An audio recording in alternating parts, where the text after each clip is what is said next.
யாவரும் ஒரு நிமிடம் தலை தாழ்த்தி ஜெபிக்கலாம். அன்பும் இரக்கமும் நிறைந்த அன்பின் பரலோக தகப்பனே, ஆசீர்வதிக்கப்பட்ட நல்ல வேலைக்காக நன்றியோடு துதிக்கிறோம், ஸ்தோத்தரிக்கிறோம். எங்கள் நல்ல ஆண்டவரே, அப்பா, நாங்கள் சொல்வையை தியானிக்க இருக்கிற ஒவ்வொரு வார்த்தைகளையும் கட்டாவே நாங்கள் உங்களுடைய கருத்தில் ஒப்பு கொடுக்குறோம் ராஜா. தேவன் எங்கள் இடத்துல பேச நினைக்கிறது அப்பா, எங்கள் நிமித்தமாய் பேச வைக்கிற எல்லா காரியங்களையும் கர்த்தர் எங்களுக்கு நீர் உடனே தெளிவுபடுத்தும்படியாக உங்களுடைய கருத்தில் ஒப்பு கொடுக்குறோம் ராஜா. மீதியான வேலையை நீங்கள் பொறுப்படுத்திக் கொள்ளுங்க. மீட்புறம் ராஜாவுமாகிய இயேசு கிறிஸ்துவின் நாமத்தினாலே ஜெபம் கேளும் ஜீவனுள்ள பிதாவே, ஆமென். கிறிஸ்துவுக்குள் பிரியமாக இருக்கிற எனக்கு அன்பான திருச்சபை மக்கள் யாவருக்கும், சபை ஊழியர்களுக்கும் அவர்களின் குடும்பத்துக்கும் உலக இரட்சகர் இயேசு கிறிஸ்துவின் நாமத்தினாலே அன்பின் வாழ்த்துக்களையும் ஸ்தோத்திரங்களையும் தெரிவித்துக் கொள்கிறேன். ஏசப்பா சிலுவையில் பேசல 7 வார்த்தைகளுக்கும் ஒவ்வொரு வார்த்தைகளுக்கும் ஆசீர்வாதங்கள் உண்டு, அப்படி தானே? சிலுவையில் பேசுகிற 7 வார்த்தைகளில் ஒவ்வொரு வார்த்தைகளுக்கும் விசேஷமான அர்த்தங்களும் ஆசீர்வாதங்களும் உண்டு. இந்த இயேசு சிலுவையில் கூடிய இந்த 7 வார்த்தைகளில் முதல் வார்த்தை எதை வெளிப்படுத்துகிறது என்றால், காலங்காலமாக படிச்சதால மன்னிப்பின் மாண்பை வெளிப்படுத்தும் வார்த்தையாக அமைந்திருக்கிறது. எடுத்துக்கள் வாசிக்கலாம். பரிசுத்த லூக்கா எழுதின நற்செய்தி நூல் 23ஆம் அதிகாரம் 34ஆம் வசனம்.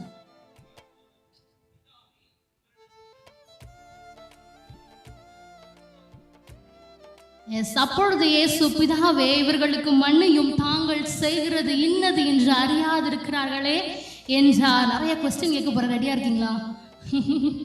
ரைட். ஏசப்பாவுக்கு நம்மளை மன்னிக்கிறது ஈஸியா கஷ்டமா?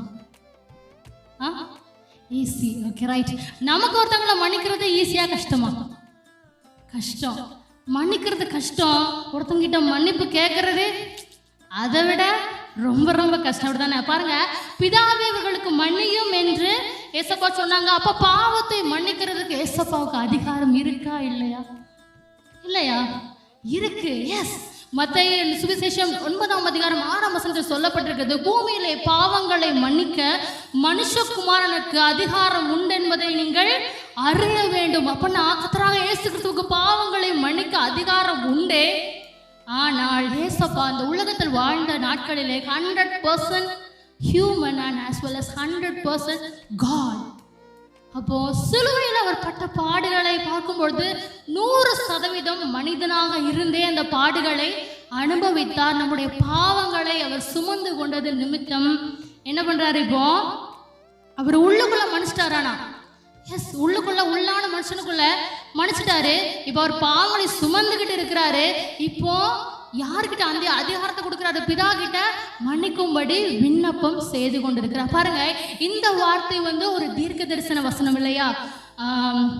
ஏசாயா தீர்க்கதரிசியின் புஸ்தகம் 53ஆம் அதிகாரம் 12ஆம் வசனத்தை பார்க்கும் பொழுது, அவர் தம்முடைய ஆத்துமாவை மரணத்தில் ஊன்றி அக்கிரமக்காரரில் ஒருவராக எண்ணப்பட்டு அநேகருடைய பாவத்தை தாமே சுமந்து அக்கிரமக்காரருக்காக வேண்டிக் கொண்டது நிமித்தம் அநேகரை அவருக்கு பங்காக கொடுப்பேன், பலவான்களை அவர் தமக்கு கொள்ளையாக பங்கிட்டு கொள்ளுவார் என்று சொல்லப்பட்டிருக்கிறது. இந்த தீர்க்க தரிசன வார்த்தையின் நிறைவேறுதலின் காரணமாக இந்த வார்த்தை நம் ஆண்டவருடைய வாயிலிருந்து வெளிப்பட்டிருக்கிறது. ஒரு ஃபர்ஸ்ட் ஹாஃப் மட்டும் நான் இப்போ சொல்றேன். அவர் தம்முடைய ஆத்துமாவை மரணத்தில் ஊன்றி அக்கிரமக்காரனை ஒருவாக எண்ணப்பட்டு அநேகருடைய பாவத்தை தாமே சுமந்து அக்கிரமக்காரருக்காக வேண்டிக் கொண்டது நிமித்தம். இந்த ஃபர்ஸ்ட் ஹாஃப் மட்டும் சொல்றேன், லாஸ்ட்டை சொல்றேன் நான். பாருங்க, அக்கிரமக்காரனை ஒருவராக எண்ணப்பட்டார். ஏன் அப்படி சொல்றாங்க? லூக்கா நட்சத்திரம் 23ஆம் அதிகாரம் 23ஆம் வசனத்தை பார்க்க போது அக்கிரமக்காரராக எண்ணப்படுகிறார். எதுக்குன்னா 2 தீப்ஸை பக்கத்தில் என்ன பண்ணிருக்காங்க? தொங்க விட்டுருக்காங்க. அப்ப கள்ளன் மத்தியில ஒரு கள்ளனை போல நம்ம ஆண்டவர் தொங்க விடப்பட்டிருக்கிறதை நாம் காண்கிறோம். அதனால தான் என்ன சொல்லியிருக்காங்க? அக்கிரமக்காரர்கள் ஒருவராக எண்ணப்பட்டார் என்ற வார்த்தை நிறைவேறுகிறது என்பதை பார்க்கிறோம். பாருங்க, மன்னிப்புல ரெண்டு விதமான மன்னிப்பு இருக்கு, தெரியுமா? மன்னிப்புனா நம்ம ஒரு மன்னிப்பு தான்.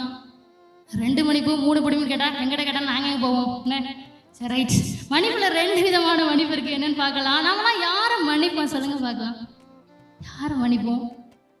நம்ம ஒருத்தவங்களை மன்னிக்கிறோன்னா அவங்க நம்மகிட்ட என்ன கேட்கணும்?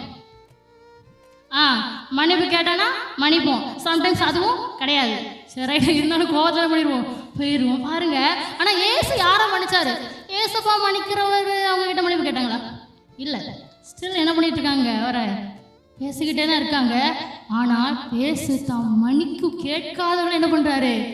மன்னிக்கிறாரு. பாத்தீங்களா? ஏசப்பா நம்ம ஏசப்பா வந்து ஒரு ஜென்டில்மேன். என்ன சொல்றீங்க? ஆமென். ஏசப்பா ஒரு ஜென்டில்மேன். ஏன் ஜென்டில்மேன்? அவர் என்ன சொல்றாரோ அதை தாங்க அவர் செய்வார். பாத்தீங்களா? என்ன சொன்னார் அவரு? பரிசுத்த லூக்கா செய்தியில் 6ஆம் அதிகாரம் 28ஆம் வசனத்தை பார்க்கும் பொழுது, உங்களை நிந்திக்கிறவர்களுக்காகவும் துன்பப்படுத்துறவர்களுக்காகவும் என்ன பண்ணுங்க? ஜெபம் பண்ணுங்க. ஏசப்பா என்ன பண்ணாங்க? ஜெபம் பண்றாங்க. ஆண்டவர் உங்களை நிந்திக்கிறவர்களாகவும் துன்பப்படுத்துறவர்களாகவும் ஜெபம் பண்ணுங்க. ஜென்டில்மேன். அவரோட பிள்ளைகள் நாமளும் எப்படி இருக்கணும்? அந்த ஜென்டில்னஸை ஃபாலோ பண்ணணும் இல்லையா? ஆமென். பாருங்க, நாம் பண்ணுவோமா? பச்சை துரோகம் பண்ணிட்டாமா என் வாழ்க்கையிலாமே, இனிமே அவனை பார்க்க கூட கூடாது அப்படிலாம் இருந்திருக்கோமா? நான் இருந்திருக்கிறேங்க. 5 வருஷம் 6 வருஷம் பேசாமல் இருந்திருக்கேங்க. என் உயிரை நான் நேசித்தவங்ககிட்ட அந்த அளவுக்கு பேசாமல் இருந்திருக்கேன். ஏன்னா மன்னிப்பு வந்து என்ன தெரியுமா பண்ணோம்? தேரை எடுத்து தெருவில் விட்டு வேடிக்கை பார்க்கணும்னு சொல்லுவாங்க. அதே மாதிரி நல்லா இருந்தவங்கள பிரித்து விட்ருவோம். அந்த அளவுக்கு ரொம்ப பவர்ஃபுல்லான வேர்டும் அதான். அட் த சேம் டைம் நல்லா நல்லா நம்ம சந்தோஷமாக இருக்கணும். அதுக்கும் ஒரு ரீசன் மன்னிப்பு. டக்குன்னு கேட்டோன்னா உடனே என்ன பண்ணிடுவோம்? நம்மளோட மைண்ட் வந்து அப்படியே ஃப்ரீ ஆயிரும். அப்படி இது மாதிரி பவர்ஃபுல்லான வேர்டு தான் என்னது? இந்த சாரி அப்படிங்கிற வேர்ட். பாருங்க, பவுல் சொல்கிறார், கிறிஸ்து உங்களுக்கு மன்னித்தது போல நீங்களும் ஒருவருக்கொருவர் மன்னியுங்கள். அவர் நம்மளை எப்படி மன்னிச்சாரோ அதை மாதிரி என்ன பண்ணுமா? நம்ம மன்னிக்கணுமா? இன்னொருத்தர் சொல்றார், கிறிஸ்துவின் சிந்தை உங்களுக்கு நினைத்திருக்க கடவுள். கிறிஸ்துவின் சிந்தை அது என்னது? பாருங்க, கிறிஸ்துவின் சிந்தை என்பது என்றால் சிலுவை இத்தனை பாடுகள் மத்தியில் அவர் என்ன பண்றாரு? நம்மளை மன்னிக்கிறாரு. அப்ப ஆண்டவர் வந்து இந்த பாடுகள் படுறது விஷயம் கிடையாது. அவருடைய சிந்தை என்னன்னா, தேவனுடைய திட்டம் நிறைவேறதுக்கு நான் என்ன பண்ண இதை பட்டே ஆகணும். சம்டைம்ஸ் நம்மளுக்கு வரும், ஏன் இந்த மாதிரி சோதனை வருது யோசிச்சிருப்போம். ஆனால் வாழ்க்கையில் தேவ திட்டம் நிறைவேற வேண்டும் என்றால் கண்டிப்பாக சில பாடுகளை நாம் அடைந்தே தீர வேண்டும். உங்களுக்கு கேள்விப்பட்டீங்கன்னு தெரியல, கிளாடிஸ் அம்மையார்னு ஒரு அம்மையார் உண்டு. அவர் வந்து நீங்கள் கேள்விப்பட்டிருப்பீங்க நிறைய பேர். கிளாடிஸ் அம்மையார் அவங்களுடைய கணவனையும் 2 குழந்தைகளையும் தீவில் வச்சு எரிச்சு என்ன பண்ணிட்டாங்க? ஒடிசா மாநிலத்தில் கொண்டுட்டாங்க. அந்த அம்மா அவங்களுடைய கணவனையும் 2 அருமையான மகன்களையும் இழந்த பிறகு ஒரு நாள் தேவ சமூகத்தில் நின்ற போது ஆண்டவர்களுக்கு வெளிப்படுத்தினார். ஒரு காரியத்தை வெளிப்படுத்துகிறார். தேவ திட்டம், அந்த அம்மா சொல்கிறாங்க எல்லாரும் முடியும், தேவ திட்டம் என் வாழ்க்கை நிறைவேற முடியாது. இது என்ன பண்ணியிருக்கு? நடந்திருக்கு. அவருக்கு துன்பத்தை நாமளாக தான் அது தாங்கியிருப்போமா இல்லைன்னு தெரியாது. ஆனால் எல்லா காரியத்தையும் யாருக்கு ஒப்பு கொடுக்குறாங்க? தேவ திட்டத்துக்கு ஒப்பு கொடுத்தாங்க. பார்த்தீங்களா? அதே மாதிரி தான் ஆண்டவராக இயேசு கிறிஸ்துவுக்கு தேவ திட்டத்துக்கு தன்னை ஒப்பு கொடுக்கும்படி கல்லர் மத்தியில் ஒரு கல்லனை போல என்ன பண்றாரு? காணப்பட்டு கொண்டு இருக்கிறார். பாருங்க, அடுத்த கொஸ்டின், எவர்களுக்கு மன்னிக்க சொன்னார்? யாருக்கு மன்னிக்க சொன்னாரு? பாருங்க, கிட்டத்தட்ட 600 போர் சேவர்கள், 400 மத தலைவர்கள் அவரை பிடிக்கிறதுக்காக இன்னைக்கு வச்சுக்கோமே, நேற்று ஒரு 11 மணிக்கு வந்திருக்காங்க. இன்னைக்கு ஒரு 12 மணிக்கு அரைகிறாங்கன்னு வச்சுக்கோங்க. ஆக்சுவலி அவங்க கணக்குப்படி 9 மணி அரை வேண்டிய நேரம் அப்படிங்கிறது. இப்போ 11 மணிக்கு பிடிச்சிட்டாங்க ஆண்டவரை. கிட்டத்தட்ட ஒரு 1000 பேர் சேர்ந்து பிடிச்சிருக்காங்க. ஒருத்தர் 2 பேர் கிடையாது. பாருங்க, ஒரு மனுஷனை பிடிக்க. அப்புறம் 11:30 மணிக்கு அண்ணா கிட்ட கொண்டு போறாங்க. அவரை மன்னிக்கிறதுக்காக ஆண்டவர் வந்து மன்னிப்பு கேட்டாரா? இல்லை 12:30 மணிக்கு காய்வா கிட்ட கொண்டு போனாங்க. அவரை மன்னிக்கிறதுக்காக ஆண்டவர் வந்து மன்னிப்பு கேட்டாரா? இல்லை 6 மணிக்கு சனகரி சங்கம், பாருங்க, ஆண்டவர் சுற்றி அடிக்கிறாங்க. அதுக்கப்புறம் ஆட்ட போனாங்க, பிலாத்துக்கிட்ட போறாங்க. பிலாத்துக்கிட்ட ஏறதுக்கிட்டையும் மாறி போறாங்க. ஏறுதாங்க அவலட்சணமான பெண்களை நடனம் ஆட செய்து அவர் முன்பாக இழிவான காரியங்களை செய்தான். அவர்களுக்காக ஆண்டவர் மன்னிப்பு கேட்க சொன்னாரா?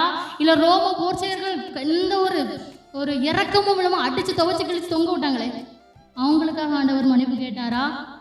பாருங்க, இவர்களுக்காக மன்னிப்பு கேட்டார். பிளஸ் யாருக்காக மன்னிப்பு கேட்டாரு? நமக்காக மன்னிப்பு கேட்டார். ஆனால் நமக்காக மன்னிப்பு கேட்டாருங்கிறது எப்படி நம்ம கன்ஃபார்ம் பண்ணிக்கிறது? எபிரேயர் இந்த நிருபத்தை பார்க்கும் பொழுது 6ஆம் அதிகாரம் 4 முதல் 6 வசனங்களை பற்றி பார்க்கும்பொழுது வாசிக்க நான் சொல்கிறேன். இங்கிலீஷில் சொல்லப்பட்டிருக்கிறது, if they shall fall away to renew them again unto repentance, which means நாம் எல்லா அவருடைய பரமையுமே ருசுபாச்சிட்டு மறுபடியும் தப்பு செஞ்சோன்னா அவரை நாமளே சிலுவையில் அடிக்கும்னு அர்த்தமா என்ற வார்த்தையை இங்கு எபிரேயர்கள் நிருப பகுதியிலே பவுலடியார் என்ன பண்ணுறாரு சொல்கிறார். அப்போ நாம் என்ன பண்ணுறோம்?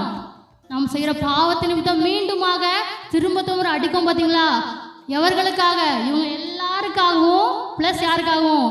ஸ்டில் நம்ம பண்ணிட்டு இருக்க பாவம் எல்லாத்துக்காகவும் சேர்த்து ஆண்டவர் என்ன பண்ணுறாரு? அந்த இடத்துல மன்னிப்பை கொடுக்கிறார். பாருங்க, என்ன இவ இப்படி சொல்லிட்டா? அப்போ குட் ஃப்ரைடே அப்படிங்கிறது இனிமேல் டெய்லி கொண்டாடணும் போலையே. Good Sunday, good Monday, good டியூஸ்டேன்னு சொல்லிட்டு வார்த்தை எல்லா நாளையும் கொண்டாடணும் போலையே அப்படின்னு தோணுதா? எனக்கு நிறைய நேரம் அப்படி தான் தோணும் ஆண்டவர்கிட்ட.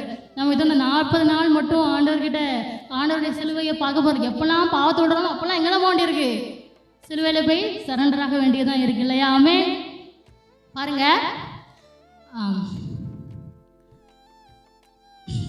பாருங்க, தாங்கள் செய்கிறது இன்னதென்று அறியாதிருக்கிறார்கள் என்று சொல்லப்படுகிறது. அப்படிதானே? ஓகே, ஜீசஸை கொல்லணும் அப்படிங்கிற பிளான் யாருக்கு வந்தது? ஃபர்ஸ்ட் யார் இந்த பிளான் போட்டா? ஜூஸ் போட்டாங்க. அப்படிதானே? மத்தேயு சுவிசேஷம் 26ஆம் அதிகாரம் 4ஆம் வசனத்தை பார்க்கும்பொழுது ஜூஸ் தான் என்ன பண்றாங்க? ஆண்டவரை எப்படியாட்டி பிடிச்சி என்ன பண்ணிடணும், கொன்றணும்னு சொல்லிட்டு நினைக்கிறாங்க. ஆனா அதே யூதர்கள் தான் மேசியா வரும்படியா எதிர்பார்த்து காத்து கொண்டிருக்கிறது யார் தான்? அதே ஜூஸ் தான் காத்து கொண்டிருக்காங்க. இயேசு மேசியாக வந்தாங்க, ஆனால் இயேசுவை ஏற்றுக்கொள்ளவில்லை. பிகாஸ் எதில் எங்க பிறந்தாரு? ஒரு போர் ஃபேமிலியில் பிறந்தார் ஏசப்பா. அது மட்டும் இல்லை, அவர் கிங்கா, அவங்கள பொறுத்தவரைக்கும் மேசியா வரணும். ஆனால் அவர் எப்படி வரணும்? கிங்கா வரணும். ஆனால் ஏசப்பா போர் ஃபேமிலியில் வந்தார். அதனால இவங்க என்ன பண்ண முடியல, நம்ப முடியல. அவங்க நினைச்சாங்க ஆண்டவர் வந்து எப்படி நம்ம ராஜ்யத்தை நமக்கு திரும்ப கொடுத்துருவாருன்னு நினைச்சாங்க. அப்போ கிங்கா வந்தால் தான் வர முடியும் இல்லையா? ஆனால் அவர் அப்படி வரல. அது மட்டும் இல்லை, நம்ம ஆண்டவர் என்ன சொல்லிட்டாரு? தேவாலயத்தை இடிங்கன்னு சொல்லிட்டாரு. அவ்வளோதான். அவங்களுக்கு உயிரே என்னதான்? தேவாலயம் தான். அதே இடிக்க சொல்ல இவர் எப்படி மேசியா இருக்க முடியும்? வந்தவுடனே தேவாலயத்தை இடிக்க சொல்றாங்க. ஆல்ரெடி எத்தனை இடியில பார்த்துட்டீங்க சர்ச்சு, இவர் வந்து இடிக்க சொல்றாரு. அப்போ இவர் மேசியாவை இருக்க வாய்ப்பே இல்லைன்ட்டு அவங்க என்ன பண்ணாங்க, டிசைட் பண்ணிட்டாங்க. இது வரைக்கும் நம்ம ஹிஸ்ட்ரி எடுத்து பார்த்தோம்னா கிட்டத்தட்ட 24 பேரை மேசியாவாக ஜீவ்ஸ் அக்செப்ட் பண்ணியிருக்காங்க. அவங்க நினச்சிக்கிட்டாங்க இவர் தான் மேசியா. ஸ்டில் அவங்க வெயிட் பண்ணிட்டு இருக்காங்க. மேசியா வருவார் என்பதாக என்ன பண்ணிருக்காங்க, வெயிட் பண்ணிக்கிட்டே இருக்காங்க. பாருங்க, ஜீவ்ஸை பொறுத்த வரைக்கும் அவங்க வந்து தங்களுக்கு மட்டும் தான் பரலோகம் நினச்சிட்டு இருந்தாங்க. அவங்க என்ன நினச்சிட்டாங்க, ஆமாம் அவங்களுக்கு மட்டும் தான் பரலோகம், அவங்கள மட்டும் தான் ஆண்டவர் என்ன பண்ணாரு, கூட்டு போறாரு. ஆனால் ஆண்டவராக இயேசு கிறிஸ்து லூக்கா 20ஆம் அதிகாரம் 16ஆம் வசனத்தை பார்க்கும் பொழுது அங்கே ஒரு புது லிஸ்ட் போடுறாரு. என்ன பண்றாரு? சிலுவையில உங்களை என்னையும் என்ன பண்றாரு, மரிச்சது நிமித்தம் நம்மையும் அந்த லிஸ்ட்டுக்குள்ள என்ன பண்ணி விட்டாரு, ஏசப்பா அழகா ஆட் பண்ணி விட்டாரு. ஆமே. நீங்களும் நானும் பரலோகத்துக்கு செல்வதற்கு சிலுவை என்ற வழியை நமக்கு ஆண்டவர் என்ன படுத்தி கொடுத்துட்டாருங்க, ஏற்படுத்தி கொடுத்துட்டாரு. பாருங்க, அறியாமலே பேசினார்கள். நாம பேசுறது எல்லாமே கரெக்டா? எல்லா டைம்ல எல்லாமே கரெக்டா பேசுறோமா? இல்லை, அப்படிதானே? அறிவு பெருத்தவன் நோவு பெருத்தன். அப்படிதானே? எனக்கு தான் எல்லாம் தெரியும் நினைச்சேன்னா அவ்வளோதான் தம்பி, உங்களை காப்பாற்றவே முடியாது அப்படிங்கிறாள்.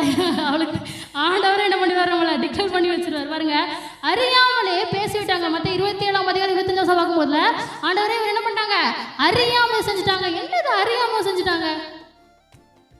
அறியாம என்ன சொன்னாங்க அவங்க, இந்த பாவம் இந்த ரத்தப்பள்ளி யார் மேலே சுமரணும், எங்க மேலேயும் எங்க சந்ததி மேலே சுமரணும். அவங்களே என்ன பண்ணாங்க, வாயை விட்டு வில்லங்கத்தை விலை கொடுத்து அவங்களே வாங்கிட்டாங்க. அதன் விளைவாகத்தான் பாருங்க கிறிஸ்து பிறந்தார். அதுக்கப்புறம் AD 69ல மொத்தமே 35 lakhs தான் என்ன பண்றாங்க, ஜூஸ் இருக்காங்க. அதுல 11 லட்சம் பேர் கொல்லப்படுகிறார்கள்.